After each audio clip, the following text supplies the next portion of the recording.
क्या धर्मराज युधिष्ठिर ने कोई पाप किया था? क्या स्वर्ग के पहले नरक का दर्शन उनकी सच्चाई की परीक्षा थी? इस कथा में छिपा है कोई अद्भुत और अनसुना रहस्य। युधिष्ठिर, वो नाम जिसने कभी झूठ नहीं बोला, जिसने धर्म के मार्ग से कभी विचलित नहीं हुआ। पर कल्पना कीजिए, जब जीवन भर सत्य बोलने वाला, धर्म का पालन करने वाला इंसान स्वर्ग के द्वार पर पहुंचता है और उसे पहले नरक के दर्शन कराए जाते हैं, तो कैसा लगता होगा? क्या यह ईश्वर की कोई लीला थी या फिर कोई छुपा हुआ कर्म जो युधिष्ठिर को भी ज्ञात ना था? जब युधिष्ठिर अकेले हिमालय की ऊंचाइयों पर चढ़ते चढ़ते स्वर्ग के द्वार तक पहुँचे, तो उनके साथ केवल एक कुत्ता रह गया था। यह वही कुत्ता था जो पूरे मार्ग में बिना थके उनके साथ चला। तभी इंद्रदेव रथ लेकर आए और बोले, धर्मराज आइए, स्वर्ग चलिए, आपके जीवन के पुण्य आपको यह सम्मान देते हैं। पर युधिष्ठिर ने स्वर्ग में अकेले प्रवेश करने से इनकार कर दिया। उन्होंने कहा, जब तक यह कुत्ता मेरे साथ नहीं जा सकता, मैं भी नहीं जाऊंगा। इंद्रदेव ने समझाया, यह स्वर्ग है, यहाँ पशु नहीं आ सकते। तब युधिष्ठिर बोले, जो अंत तक मेरे साथ रहा, मैं उसे छोड़कर स्वर्ग नहीं जा सकता। तभी वह कुत्ता धर्म का स्वरूप बनकर प्रकट हुआ और युधिष्ठिर की परीक्षा पूर्ण हुई। स्वर्ग का रथ युधिष्ठिर को लेकर आकाश में ऊपर उड़ चला, परंतु अचानक दिशा बदल गई। इंद्रदेव बोले, पहले तुम्हें एक दृश्य दिखाना है। रथ अंधकार और चीखों से भरे एक मार्ग पर उतरा। यह नरक था।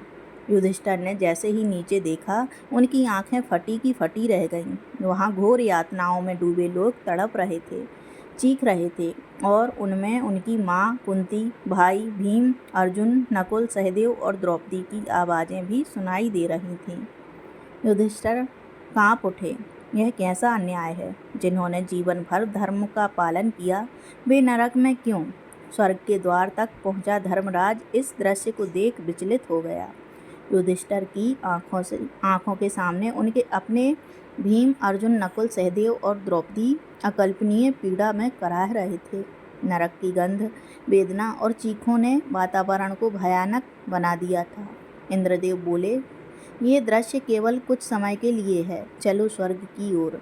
पर युधिष्ठिर ने अपने कदम पीछे खींच लिए। उन्होंने कहा, यदि मेरे अपने नरक में हैं तो मुझे स्वर्ग नहीं चाहिए, मैं उनके साथ यहीं रहूँगा। इंद्र चकित रह गए। यह धर्म की सबसे ऊंची परीक्षा थी, स्वयं के सुख को त्याग कर दूसरों की पीड़ा को अपनाना। युधिष्ठिर ने कहा, धर्म केवल वाणी में नहीं, करुणा और त्याग में है। यह निर्णय ही उनके चरित्र की महानता का प्रतीक बन गया। पर क्या यह पीड़ा सच्ची थी या फिर एक दिव्य माया? युधिष्ठिर नरक में खड़े थे, जहाँ हर तरफ चीख पुकार थी, जलती शरीर, तड़पती आत्माएं। वे सोच में डूबे थे, क्या वास्तव में मेरे भाई और द्रौपदी ने पाप किया था?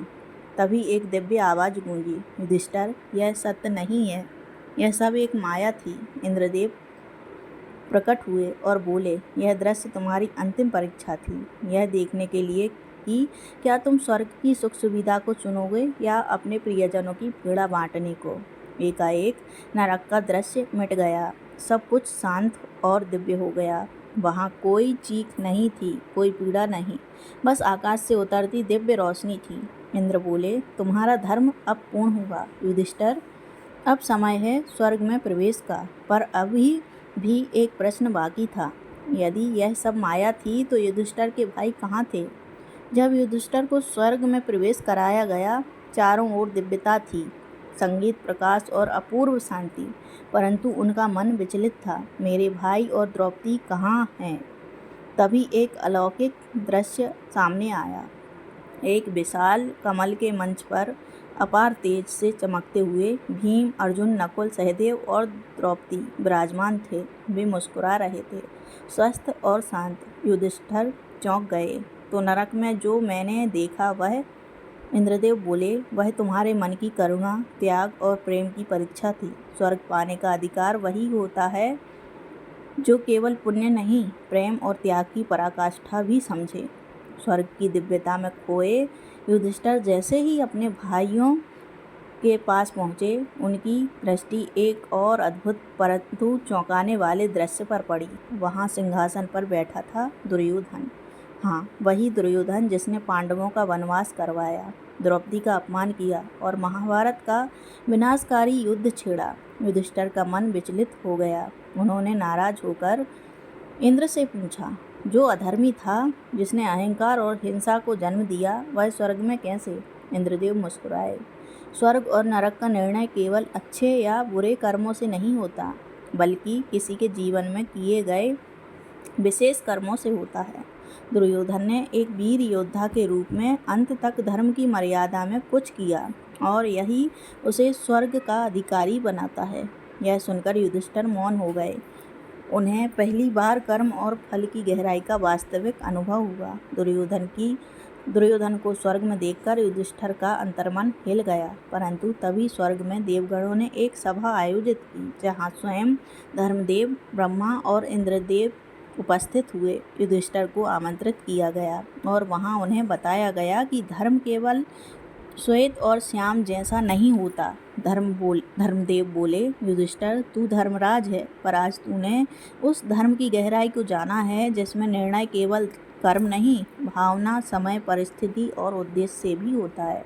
दुर्योधन ने जीवन में बहुत कुछ गलत किया, परंतु उसने कर्तव्य के लिए अंत तक युद्ध किया। तेरे भाई पुण्यात्मा थे, पर उनमें भी क्षणिक क्रोध और अभिमान था। इसी से उन्हें भी सीख की आवश्यकता थी। अब तक आपने जाना कि युधिष्ठिर सत्य और धर्म के प्रतीक माने जाते थे, लेकिन क्या आप जानते हैं कि जीवन में उन्होंने एक ऐसा वचन दिया जो अधर्म की सीमा को छू गया। कुरुक्षेत्र का युद्ध अंतिम चरण में था। गुरु द्रोणाचार्य अपराजेय बन चुके थे। उन्हें हराना असंभव लग रहा था। तभी भगवान श्री कृष्ण ने एक योजना बनाई। गुरु को मानसिक रूप से तोड़ना होगा। योजना के अनुसार भीम ने अश्वत्थामा नामक हाथी को मार दिया और युधिष्ठिर से कहा कि वह द्रोण को बताए कि अश्वत्थामा मारा गया। युधिष्ठिर ने कहा, अश्वत्थामा हतः नरो वा कुंजरो वा। अश्वत्थामा मारा गया, मनुष्य या हाथी, मुझे नहीं ज्ञात। परंतु कृष्ण ने शंख बजा दिया, जिससे द्रोणाचार्य ने केवल अश्वत्थामा मारा गया सुना और उन्होंने शस्त्र त्याग दिए। यह वही क्षण था जिसने युधिष्ठिर के जीवन के शुद्ध धर्म में एक हल्का सा धुंधला रंग भर दिया। भले ही उन्होंने पूरा झूठ नहीं बोला, लेकिन अधूरा सत्य भी कभी कभी अधर्म बन जाता है, और यही उनके नरक दर्शन का प्रमुख कारण बना। एक वचन जिसने उनके जीवन के अंतिम सत्य को गहराई से प्रभावित किया। दोस्तों, अगर आपको इस गाथा ने कुछ नया समझाया हो तो वीडियो को लाइक करें, कमेंट और सब्सक्राइब जरूर करें। साथ ही अपने विचार और सवाल हमसे साझा करें। धर्म, कर्म और आत्मज्ञान पर इस तरह के और भी गूढ़ रहस्यों को जानने के लिए हमारे चैनल को फॉलो करें। जय श्री कृष्ण।